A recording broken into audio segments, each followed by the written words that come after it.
being here. Okay, we'll get to the non-recruiting afterwards. We'll open up the floor. Jeremy Birmingham, the podcast. Ryan, obviously, a lot of good news this morning already. Just as an opener, can you just kind of talk about this class and what it is meant to have so many high-level, top-tier kids who have been committed for so long without? I mean, it's been relatively drama-free despite what we're all waiting on right now. Right. Yeah, I think it's got a chance to be one of the best classes in the country, and it starts off with what you're talking about in terms of loyalty along the way. I think that a lot of guys have been loyal along the way on offense. It really starts with Tavian. On defense, with Devin, both of those guys have been leaders in the class, their family, the way that they've done it. It just goes on down the list. The fact that we have 8 guys from the state of Ohio is significant. But this is a new age of recruiting. There are things even up until today, this morning, yesterday that have been, offered to these guys and opportunities. And so, to your point, I think that these guys grew a certain level of camaraderie during this process, and they want to play together, which is really important when you sign. I think we're right around north of 25 guys here, depending on the last couple guys shake out. That's almost 30% of your roster, which is a great number. We know the portal will be opening up and those type of things. There'll be some attrition.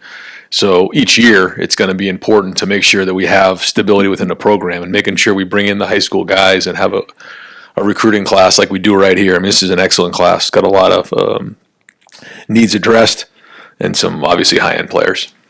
Needs addressed, I think, is what recruiting is about in nearly every case. 3 offensive linemen signed today. Not the numbers that you would want in a traditional year, in a normal year.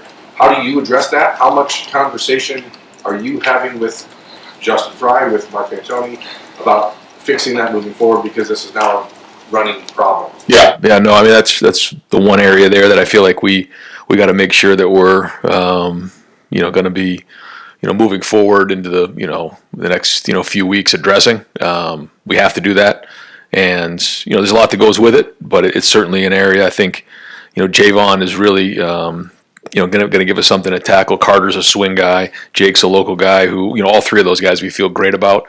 But at the end of the day, we got to make sure we have the numbers that we need, making sure we have the depth that we need. And so that's, I guess in today's day and age, it's a little bit different on how you put the roster together. It's not just about the high school guys and recruiting. You have to make sure that you have your numbers and you have your depth. So whether it's through, retention or, maybe a guy in the portal here or there, I mean, that's what it's going to come down to. So it's everybody's job as a position coach to make sure that they have what they need. I could ask a lot of questions, but if the freshmen coming in, obviously you don't want to count on them being major contributors. I mean, if they're good enough, sure. But how much did Jeremiah Smith change the way that you maybe see a guy like Devin Sanchez in the future, the ability to impact on the field starting January 4th? I think it depends on the position and the individual, but what Jeremiah has done has been extraordinary. But I also think there are some guys in this class that can step in and play, and a big part of that is coming in at mid-year, having spring practice, having the summer, and then being able to go in August. So I think there's some guys here that can do that. I think a lot of it has to do with positions. Not that there's not one guy on here that isn't going to come in here looking to play as a freshman, especially the guys who are coming in at mid-year. You talk about Tavian and the evaluation process. I know that you are now in a spot where you prefer to wait for the quarterbacks until, if you could, until their senior years. But here's a guy that you took heading into his junior year, 2 years of high school football in Ohio, to sit back and watch and evaluate. What made you comfortable with that? Because it's so antithetical to what you've been doing. But what did you see on him that made you realize it was the right choice? Well, first off, he's from Bellefontaine, Ohio, and that is important here. But he came in. I think he started coming in as an 8th grader, and then came in as a freshman, and then every year he was growing and growing to the point where he just continued to improve and continue to grow, and you just saw some traits in him that were unique. And we just felt like he separated himself from the class, and then from then on he was focused on recruiting the class. You could see the leadership skills in him. I think he's done a really good job of leading his own team. And being somebody that it was very unique in Bell Fountain. He came down for almost every spring practice to get around the guys and to see what's going on in terms of the meetings on the field, what it looks like, and then when he went on to some of the camps and Elite 11s, he really carried himself very, very well there, competed well. So I mean, he knows what he's stepping into because he's around the facility as much as he is.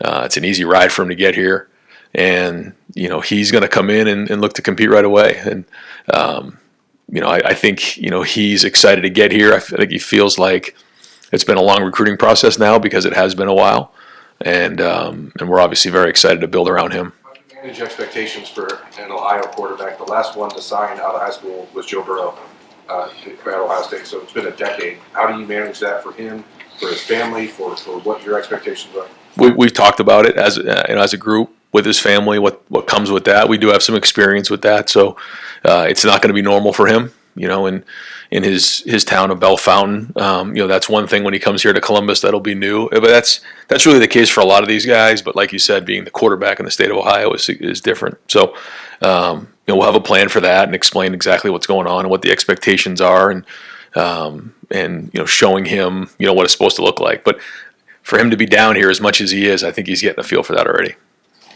Go to Mick Walker, Letterman Row. Ryan, you always talk about evaluating coaches based on recruiting. What have you thought about the 3 first-year coaches you brought in with Matt and James and Locke all signing 2 to 3 guys and the talent they brought in there?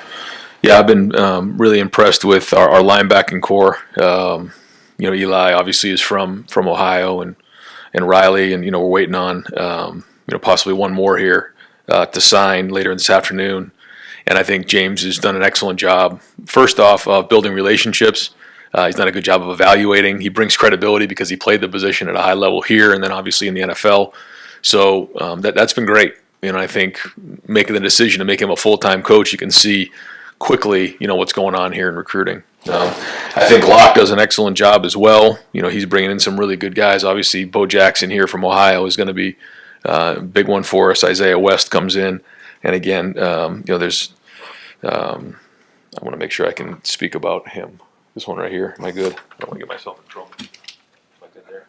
You are good there, yes. Yeah, okay, good. Yeah, so Turbo as well. I mean, those are 3, upgrades there at running back and also building some depth. So, Locke is very, very aggressive, and so he really wanted to build depth in that room. And so, we'll continue to see how that shakes out with the guys that are here now, but he's done great. Matt also, when you see his evaluation, Fahim and Deshaun, Cody, I'm sure I'm not missing anybody. All 3 of those guys are excellent. Obviously Cody's from Ohio and comes from a great program, great family. He's going to be, a huge addition to our team. And then Deshaun really had a great year, suffered an injury late, but has a huge upside. And then Fahim is one of the top safeties in the country. So I think all 3 of those guys in year 1 have done an excellent job upgrading their room. Summer camps have kind of gone by the wayside for a lot of schools, but you guys still have them. And 3 different signings today earned offers last summer. Multiple other guys earned offers, Tavian being one of them too. What benefits do they have for you guys, and what is it like to be able to see seniors or incoming seniors come down and earn a scholarship like Brody or Jake or Bottomman? Yeah, you get to see them live and in color, but also shows that they're willing to compete. I think there's a lot of guys out there that they feel like they deserve offers based on their film, which is great. But when you see guys come in, Aaron Scott did that. I can name a bunch of guys who came in and was like wanted to earn their scholarship or had already earned a scholarship, come down and continue to work. I mean, Nate Roberts did that in camp and was excellent. So I think those kind of guys, not only do they want to be here, but they're not scared of competition. And the coaches get a chance to see their skill set right in front of them with their own eyes. So those are all big. And when you get a guy in camp and you evaluated him live and you get to see how they work and you put them in tough situations, you rarely miss on guys like that because you know exactly what you're getting.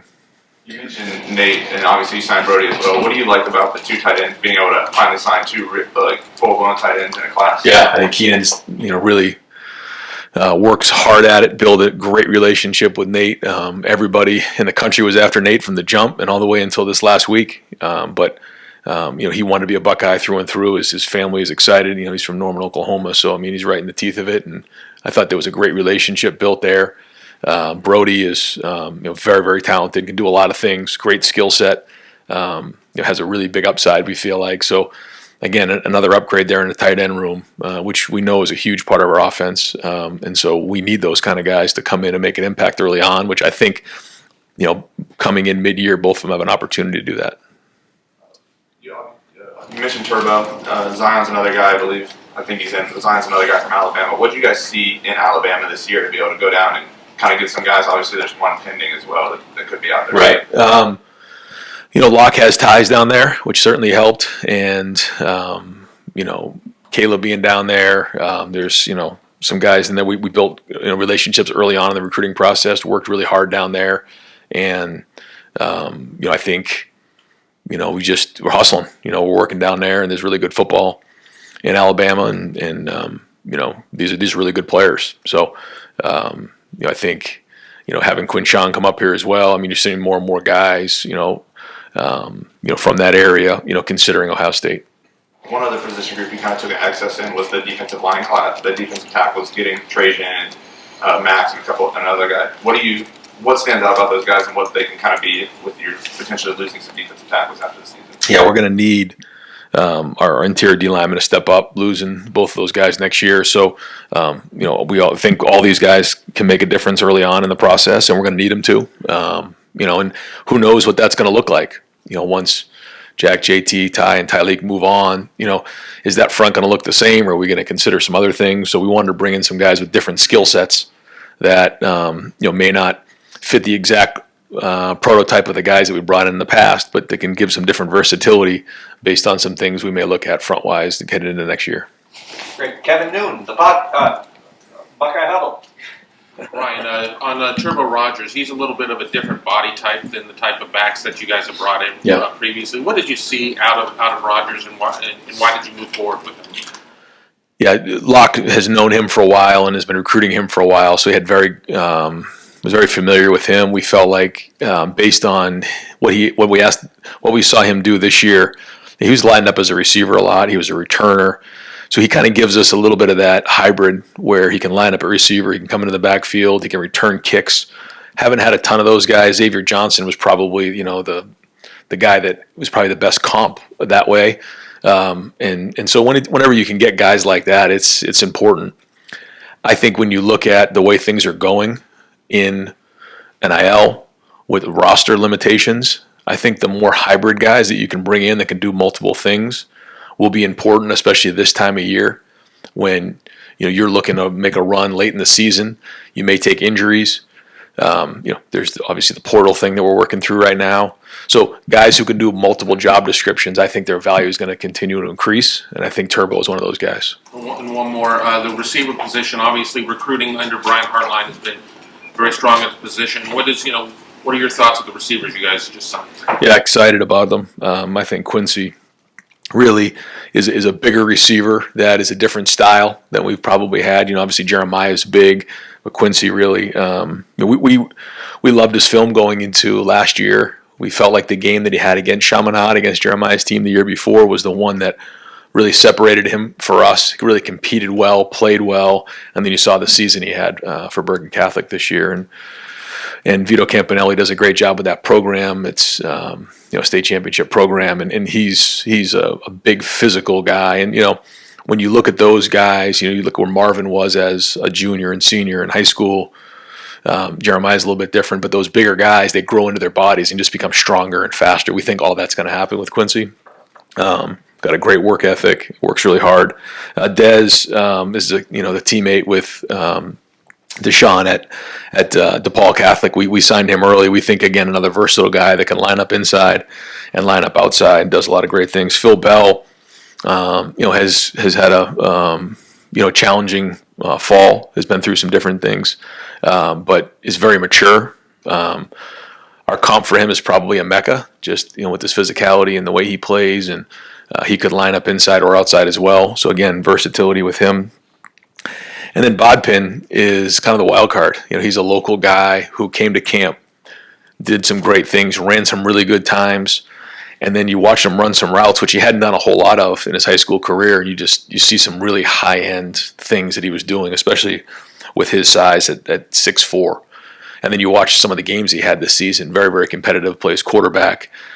So I don't know if that'll be a year one for him, but we think that he can be a very, very good receiver. So some different, styles of guys in there, but you got to have 10 or 11 guys on a roster, and you want to be able to develop some guys. So we have some guys that'll probably be a little bit further along when they first walk in, than some other guys that we're going to develop.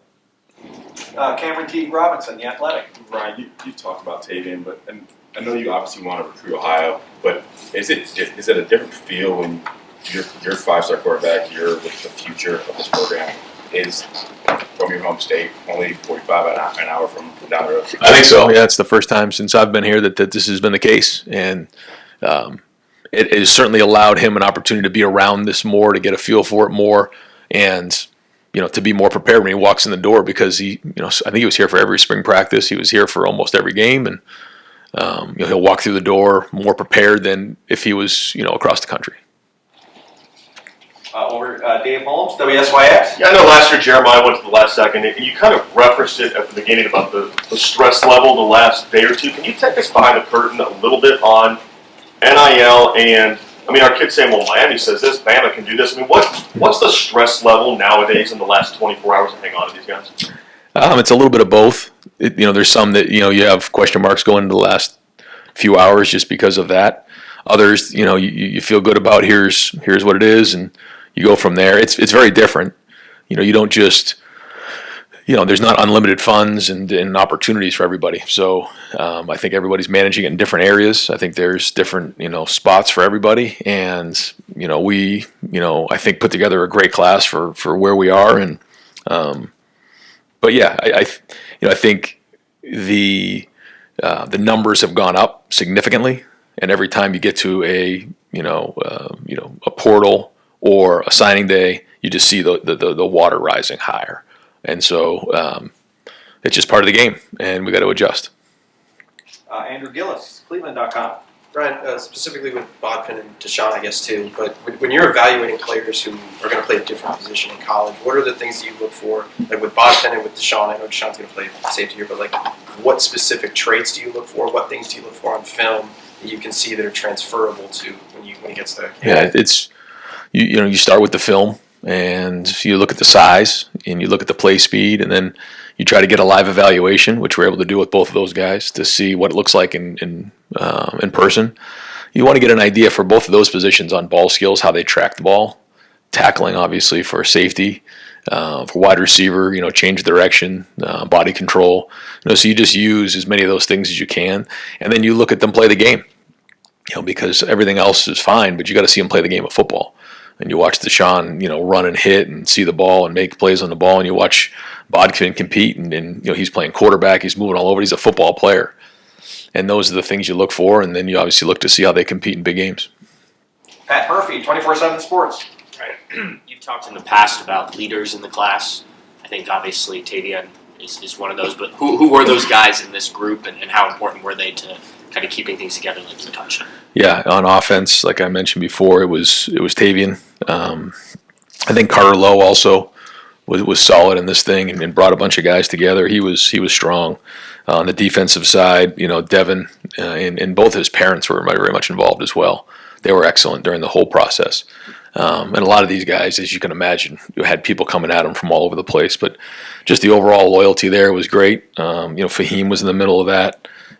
We had a great group of guys from the state of Ohio that stuck together during this whole process, because it just never ends. It just keeps coming at them, recruiters and all the way up until last week. So I'd say those, Cody and his family were great. Eli Lee's family was great. Riley Pettijohn and his mom and dad were great, because a lot of it has to do with the parents too, because they meet each other on the recruiting trips and they build relationships, and so I think they did a great job of sticking together. You mentioned Carter. I think a lot of people look, an Ohio lineman, he should come to Ohio State. Yep. What do you guys like about him?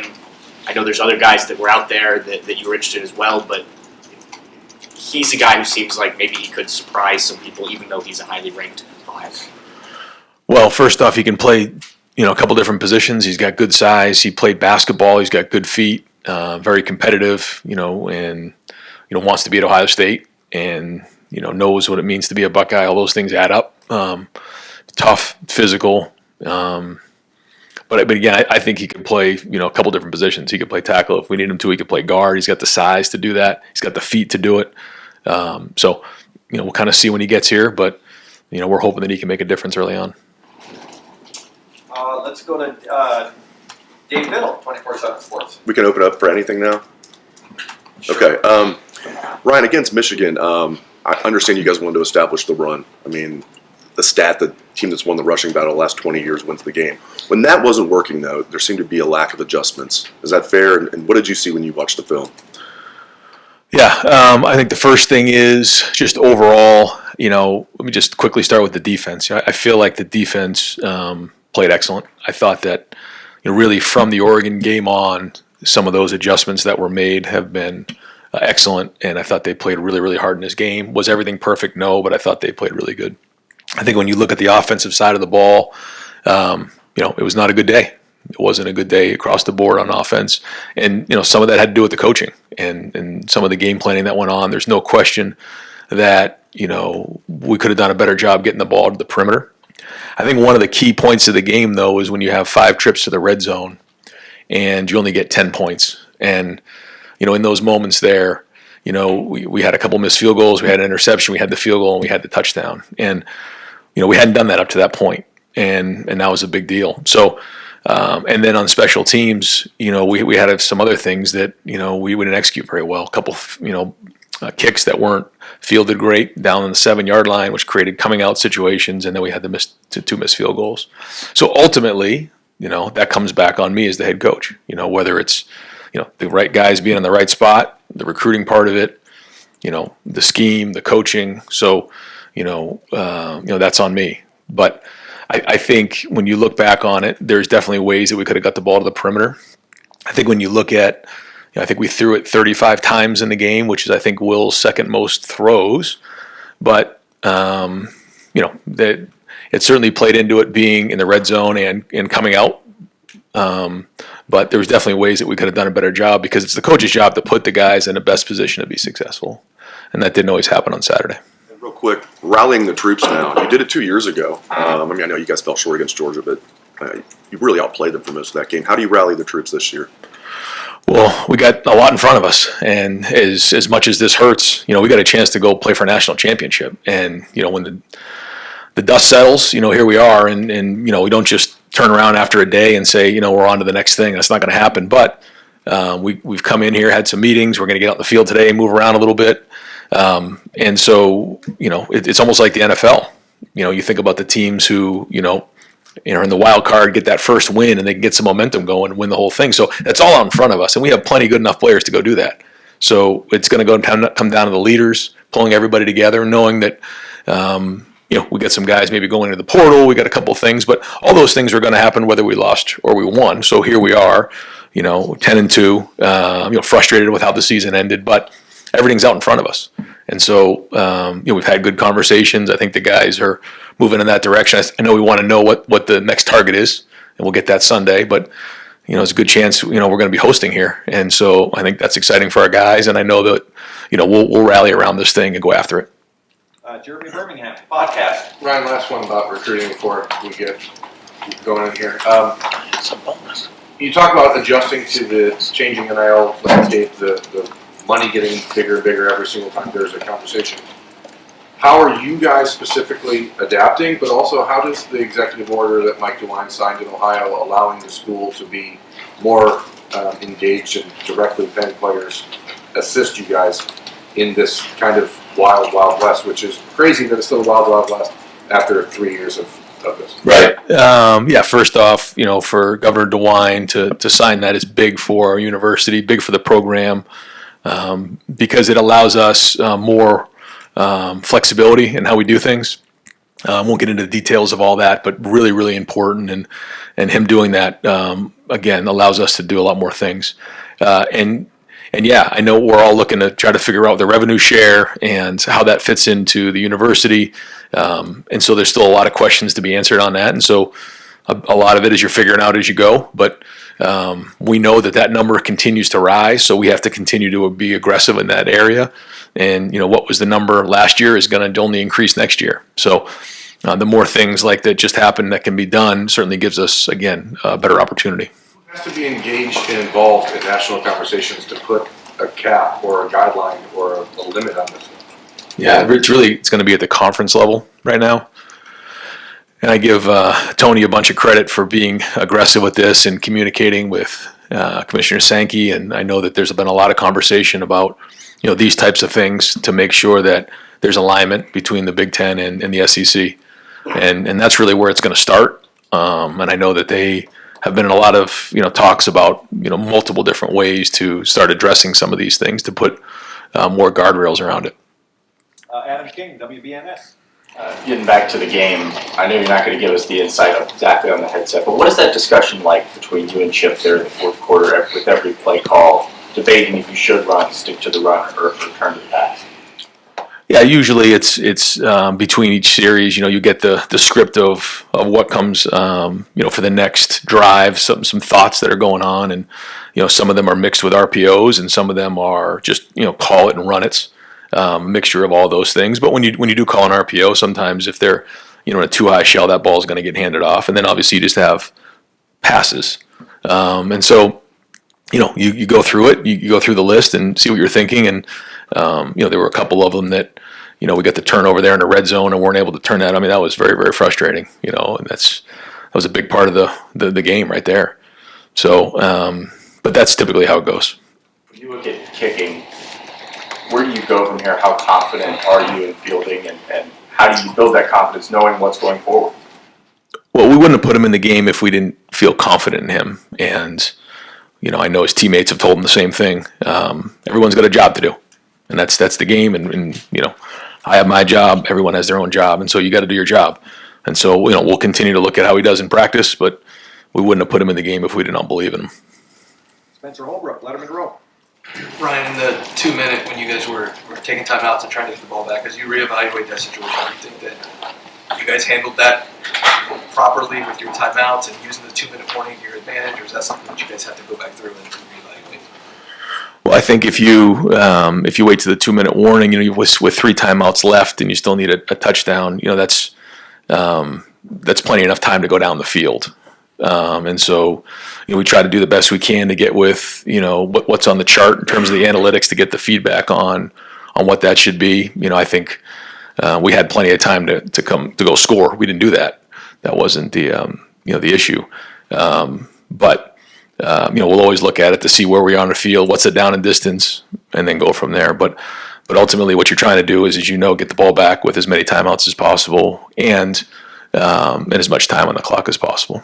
And then the 12 minute, I know that you guys said that it was just a communication, but have there been conversations about that in particular and what exactly went wrong there out of the timeout? Yeah, I'm not going to get into all of it, but yeah, there was a miscommunication from up top, and once it got sent in, it was hard to it got loud and it got hard to get back off the field, and so it was a miscommunication. It shouldn't have happened. Stefan Kreisnick, Cleveland.com. You look at the rankings yesterday and kind of how the bracket sets up. And like you said, it seems like you guys are going to get a home game after the way, not just the loss, but the post-game situation, everything. Is there a sense with the seniors of excitement to get another chance to kind of, I guess, avenge the way things ended at home last week? I think there's a mix of emotions there, but I do think as we get closer to finding out who we're playing, there'll be more and more excitement around that. But I think to know that their season isn't over and that the last time they played with each other isn't over and that they still can achieve the goal of winning a national championship certainly is right there. And they are. I think with every day they're getting more and more excited about that. But again, you don't just wake up and say, okay, on to the next thing. It just doesn't work that way. But we're getting there. That's why we're getting on the field today, to get moving around and make sure everybody's together on this thing. And then that you got to get that first win. In the playoffs, you got to get that first one, and then you just continue to build from there and grow. But I know the seniors are going to do a good job leading here the next couple of weeks. Dylan Davis. To the game plan. So going into it, the game plan, you thought that even with a makeshift offensive line, that you would be able to attack them in the middle, even though it's the strength of their defense? Are you saying that with the game plan going in, that you felt comfortable with that? No. I mean, I think that there was definitely times where we did that, and that didn't turn out very well. But there's also other times we tried some other things as well. And I do think being in the red zone, coming out, certainly played into that, and some of those were part of RPOs. But there's no question that, the ball was run interiorly too much in the game. I think that's clear to see. Again, we did throw it, I think, 35 times, and, there were some plays to the outside. But, yeah, overall, just the percentage was too high of running the ball inside. It's clear. Did you find yourself involved in the play calling more so than you had at any point previous this year? Did you ever get involved in that at all? I try to give my feedback and try to get involved the much I can on both sides. I click over on defense, I click over on offense, and try to do everything I can to help, to be a part of it. But yeah, I mean, ultimately, listen, I'm responsible. I'm the head coach, so that's where the buck stops. Rob Aller, Columbus Dispatch. And there's some speculation that after the first pick and then after he went to the 10th, that you guys weren't comfortable maybe throwing the ball as much. Is there anything to that you thought, well, we need to run a little more here because Will took that shot, or is that just not accurate at all? We go off of what the doctors say, and the doctors, felt like he was okay to go back into the game. And so in that moment, we have to trust that he is okay to do that. And I think a little bit too was the interception coming out a little bit, and I think you then are in a similar situation down there on a 5-yard line on 3rd and long. We didn't execute the run, but defense is playing good. Added the punt, get it out of there, see if the defense can get a stop. But no, I mean, at the end of the day, we're going to just listen to the doctors and got to go off their advice. So it didn't really impact from a coaching standpoint of how what it's going to look like, the play calling. He was fine as far as you're concerned. Yes. Okay, and then tempo, it really worked at the end of the half, and then it just kind of went away. Obviously, if you have to do it over again, maybe you go tempo. Why didn't you go back to it? What was the thinking of going to it? Yep. We had tempo plays going into the game. I thought early on, we kind of had a little bit of a pace to us, got into the red zone again and bogged down. At the end of the half, we were in a 2-minute drill because it was more of a 2-minute situation than it was just tempo. Looking back again, I don't think there's any way you could argue that tempo would have helped us more in the game. Bill Landis, Kings of the North. Brian, we talk about having to win the rushing battle in this game and historically what that's meant. Does it at any point become, a bit of a self-fulfilling prophecy? Like, that's what Michigan built his team to do. Meanwhile, you guys are as talented and more talented than anyone in the country at the receiver position. Yet it seems like you go into this game with the mindset of, we're going to run the ball anyway. I don't know if that's to prove a point or what, but how much is that on your mind? And at this point, is it on your mind to your detriment as you try to put together a good game plan against Michigan?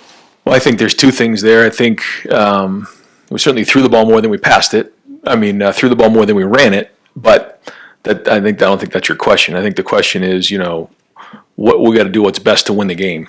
Yeah. And that's got to be the number one goal, I think there's certain things that you have to do, and we have a list of like 10 situations. The rushing yards is one of them, turnovers is one of them, X plays is one of them. You go through it. So you don't just get stuck on one thing. But when you see something that's like undefeated over 17 years, you got to make sure the guys understand that. That's important. But it doesn't necessarily mean like you got to do whatever you can to win the game. That's the bottom line. And so, there's other ways to run the ball. You can get the ball in the perimeter. You can, do different things, as you guys know. So, sometimes when you get down in there inside the red zone, it gets tight in there. You have to, be creative, and I think we could have been more creative in those areas. You guys now are on year 4 of at least not reaching 2 of those stated goals. Obviously, the third one is still out in front of you. Why are you the right coach to get the team to that point this season? Yeah, no, I hear you. I can't sit here and tell you that, as I look back on the 4 years, if there's like one thing in common, you look at each game and you can identify different things that didn't go well. And ultimately the result's the result, And so our guys, first off, love Ohio State. They are completely bought in. I thought they played extremely hard in that game, and I thought they wanted to win that game more than anything else. And so I think the culture is strong as it's ever been. I think we have great players. I think we have great coaches. It was a bad day. And so now we have to go forward, and we got to, and the mindset is go win the whole thing now, and that's it. Like we can't go back and start, second guessing things at this point. Certainly, you can imagine how that's happened here in the last, few days. But, we have to move forward. We have to focus on that. And, again, when you look at our type of guys, you look at the program, you look at, the way our guys compete, you look at, the way our guys develop, you look at, we won a lot of games. We're 10-2. Now, I know we didn't win this one in some key games, and that hurts. So we got to keep learning from it and growing from it and building on it. Every time you go through some of this, you learn more and more, and that has to be the case here. Far left, Tony Girdman, Buckeye Huddle. Ryan, with the game, how do you go about not minimizing it with the playoffs, but there's this thing of the game, then there's also the season that's still going on. Is there too much put on the game? Is there not enough? Is there not enough on the rest of the season? Like where's your mindset in all of that? I mean, I think about all of that a lot, yeah. Because we all know what this game means, and again, when you come up short in the game, it's devastating. But we still got a great opportunity in front of us. So I think we've had some good meetings. We've talked about it. We've kind of come to some common ground in certain areas, and so again, we're getting back on the field today, getting moving forward, and you got to look at it, like the NFL playoffs, and that's what we're going to do. So, as bad as this feels, we have an opportunity to go here and go win a championship in 4 games. So, we can use that frustration and anger and things that have come with this loss to catapult us into these playoffs, to motivate us, and that's what we have to do, because at this point, you only can control what you can control.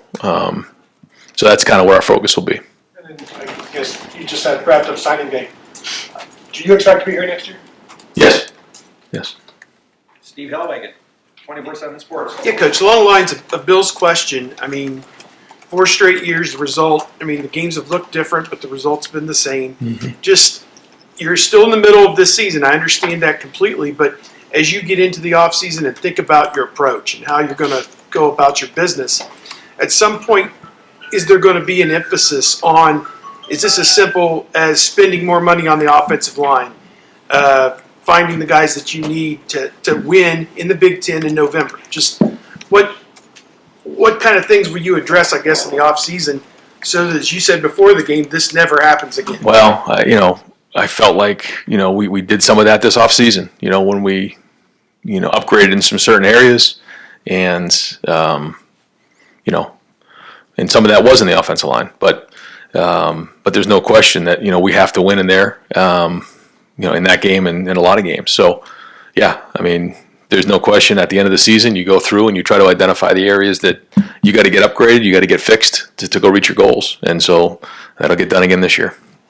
Dan Holt of the Warriors. Ryan, just going back to, the goal stuff and the seniors, I mean, this is a senior class. You brought them in 2021. It was the highest rated class in history. They haven't achieved any of those 3 goals yet. Does that, make you feel a sense of pressure that you got to go accomplish something in this college ball playoffs so that this class leaves here or something? Yeah, for sure. Yeah, I mean, yeah, that's it. And then these guys, again, we've said it all year. They came back for a reason. So yeah, when you lose this game, it is completely maddening and just frustrating and all the above. And so yeah, again, the good news is we still have a goal out in front of us. We still got a chance to go do something special here with this group. But the adjustments have to be made.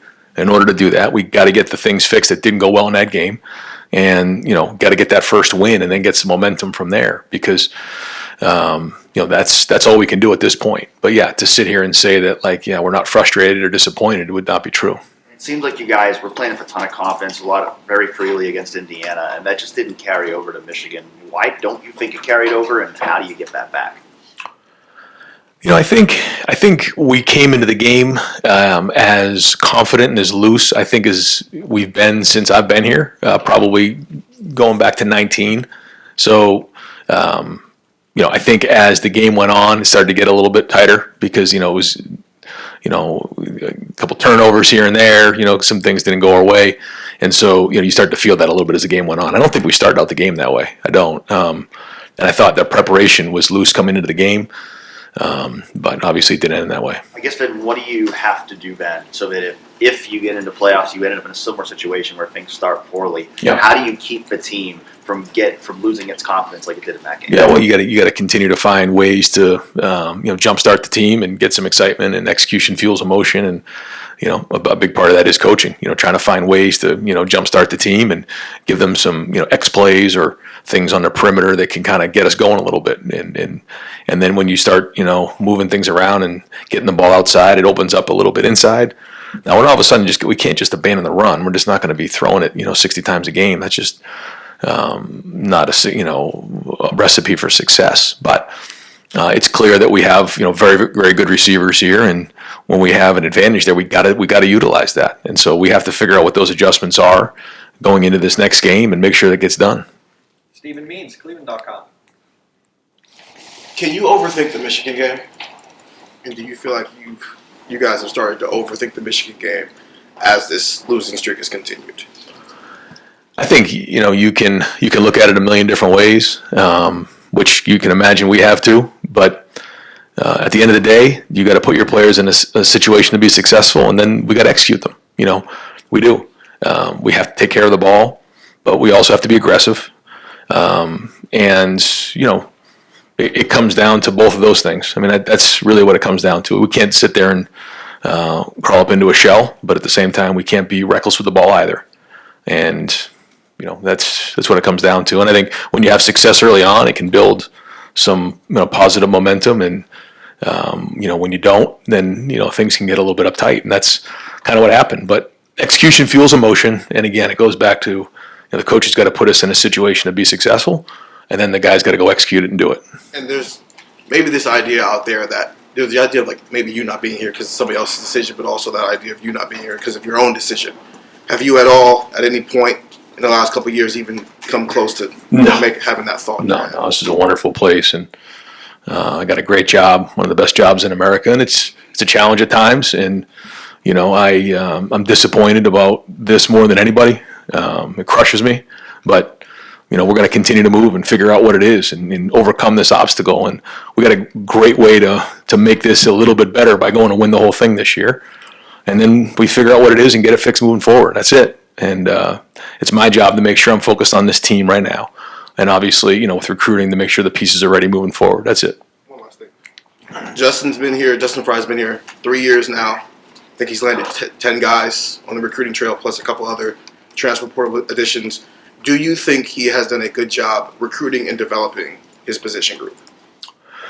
I think for all of our guys, there's been things that they've done well, and then things that they haven't done well. And so we give them feedback on the areas that they got to improve on. I've shared with him some of my things that I think he's doing well and things he's not doing well, and I won't get into those right now. But there's all areas that we can improve in, and the number one job for any position coach is their unit, their room. Who you're bringing in, who you're developing, and ultimately, are you building enough depth to go win the games we need to win? And so, that's the challenge for all of our guys. Then it's power of the unit, and then it's scheme is really the third thing. So, there's certainly things he's done well, but things he's got to improve on. Joey Kaufman, Columbus Dispatch. Ryan, in the last few days since Sunday, people have talked about your future on social media, television. What have been the communications you've had with recruits, the guys who signed today, guys in the roster? What has that message to them all been like? No, they've been great. You can tell by the class there was nobody flinching, and I think a lot of these guys nowadays have found some balance, and not riding the roller coaster and understand what comes with being at Ohio State, and not diving into the extremes of it all. And so, it's a great sign to see these guys that didn't even flinch after this game. I think it motivated them even more to want to come here and win next year. Has it not been a big? Have you had to reassure them hey, I'll be the one coaching you next year or anything like that? No, it never came up. Tom Berry, WBNS. Coach Uglesey, at the end of the game, would you be in favor of the NCAA or the Big Ten banning flag planting? Yeah, I mean, obviously it's a touchy subject because of the way the game ended. But I think that's up for Tony and the guys of the Big Ten to decide and figure out what's best. We certainly don't want situations like that going on after the game. One other thing, with what we're kind of seeing, like the professionalism of college football recruiting, how much more time do you spend now on the transfer portal? Because the one phenomenon is it seems that teams are getting older now, taking guys, and it's almost like a free agency system, just to help with depth and everything. How much more do you go to it now? I think every year is going to be more and more. I think, we'll kind of see how this year shakes out with the retention, but ultimately you got to fill your roster. And when you look at the value in the NFL of a rookie as opposed to somebody who's getting into their second contract, they're different. And I think that there is a value to bringing in a freshman as they get into your program. They're into your program. They're a Buckeye. So there's a premium on that. But the value of a freshman coming in and playing is not the same as a third or fourth year guy, someone who's in their 20s, who's more mature. So those are all things that Mark Pantoni really, and I have had conversations about, because you have to start kind of putting values on guys and figuring that out like the NFL. And so that's what we got to do. And so I think more and more the portal will become part of the conversation just because of the way this is set up, and the fact that it's opening up next week during this whole process is a whole nother set of challenges that we got to work through this year, but also moving forward just in terms of the rules of it all, because you're gonna see some teams really affected by this. You're only allowed to have so many players. Does that, Yeah, as far as the actual recruiting the younger kids, does that change everything? it does. Yeah, it changes, and we don't know exactly what it's going to be in terms of a roster limit now. We've heard certain numbers that we're working towards and projecting on. So, that's the way we're making our decisions. Austin Ward, podcast. Ron, you have always said ultimately you're responsible. You've never hidden from that part of it, and you've said that the last few days have been full of second guessing. When you were thinking about that, is there any part of you that has lost confidence or self-belief that you are the right guy for this job? Yeah, no. But I hear what you're saying. Yeah, and if I was in your seat, I'd be asking the same question. But no, not at all. I go through every single thing that we do, and but there are things that you learn from, and just things that are absolutely maddening and frustrating. And I was in shock after the game. I really was. I never expected that to happen, and there were some things that happened in the game that I'm responsible for that can never happen again. I don't know how else to say it. And then other things that it's still a game of football, and certain things that are going to happen in the game affect the outcome. That's just how it goes. As much as we all want to win the game, we still got to play the game, and that's really what it comes down to. I know it sounds simple, but that's it. And again, we got great guys. We have great football minds. We have great talent. So again, nobody's more frustrated than me, but I know we're going to get this right. Bill asked you about this earlier with just getting ready for the playoff and you leading the Buckeyes into that. For any segment of the fan base or anyone who thinks they're out on Ryan Day, I know culture, a day like today and the signing class are all wrapped up into this. What would be your sales pitch to them? Yeah, I don't think I need to have a sales pitch, but I can say that I feel their frustration. I don't know what else to tell you. There's no way to defend losing 4 years in a row, but I know this: we're going to play really hard in this game. We're going to swing as hard as we possibly can, and we got a great group of guys, and so this is going to move on to this next challenge, and we got to go attack it with everything that we possibly have, and that's about it. I get the frustration. I know it comes with this job, but we also, we've won a lot of games around here too. We've lost some key ones, I know, but we're right there, and we got to keep swinging at it. We got to keep cracking it. And sometimes when you're really, really close and you feel frustrated, you just got to push through, and that's what we're going to do. Tim May, let him in a row. Yeah, Ryan, following up on that, a lot of people now, I've gotten a lot of calls, but you have to play so many roles right now. You understand what I'm saying? And a lot of people want to know, what is that fire? Can you describe the fire in your belly that makes you worthy of being the Ohio State head coach? I'm not questioning, I'm just asking, because a lot of people, because you're so cordial to us, despite repeated questions about different things and stuff, but can you describe the fire in your belly that could erupt the next 4 weeks? Well, I think it starts with our guys, and when you talk about the motivation of anybody, it starts with the players, and that motivates all of our staff. I know it motivates me every single day to come in here and do everything we possibly can so those guys can achieve their goals. I mean, that's why you wake up in the morning. You talk about fire, like that's it. I think the next thing is for the fan base and for Buckeye Nation who cares so much about Ohio State. So when you don't succeed, boy, it just completely crushes you. And so and then there's just the competitiveness as a person to want to go win, and all of those things motivate us and motivate me. And so that's what gets you up in the morning and drives you every day. And again, it's hard to say right now coming off of this loss, but you talk about these guys and how hard they go, and how hard we go 365 days out of the year. I mean, there's nobody that goes harder than we do and puts in the work we do. So again, I don't have an answer in terms of exactly why, other than there needs to be better decisions made in terms of how we game plan, and needs to be better execution in certain areas. And has nothing to do with that. It has a recruiting question. Can I ask that? Sure. Tavian St. Clair committed, seems like almost 5 years ago, but he committed early. Y'all have got a commitment now. I know you can't talk about that. It was going into, I think, his junior year.